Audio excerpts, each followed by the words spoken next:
Imantas iedzīvotāji, jūs zinājāt, ka jums ir ļoti garda gruzīņu virtuves vieta Imantas tirgū? Ejam parādīšu, kur atrodas. Tieši te pie ieejas. Iesim pārēst visus gardumus.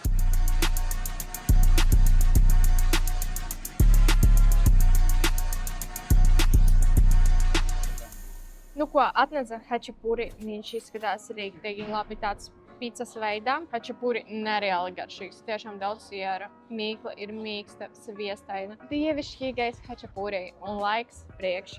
Parčo zupiņa rīktīgi piesātināta ar garšu, daudz gaļas, gaļa mīksta, garšīga. Tiešām ir vērts šeit arī viņu paņemt, nogaršot, man ļoti patika. Un pēdējo, ko nogaršosim, ir hinkaļi. Viņa īstenībā ir tik liela. Paskatieties, mana dūra ir tādā pašā izmērā kā hinkaļi. Hinkaļi īstenībā ļoti liela, priekšā ir daudz gaļas. Viņi nav pikanti, bet viņiem ir izteikta garša, un buljoniņš arī ir ļoti garšīgs. Visu sēdienu un dzērienu šeit nogaršoju, tiešām šeit ir 10 no 10. Viņiem ir ļoti zemas cenas, tiešām, un tas nenozīmē, ka viņiem ir slikta kvalitāte. Tiešām ēdiens ir bombā. Viņiem uz vietas var iegādāties ne tikai ēdienu un pāris, bet arī nopirkt dzērienus uz mājām, dažādus gruzīņu vīnus, garšvielas un sierus un gaļiņas arī.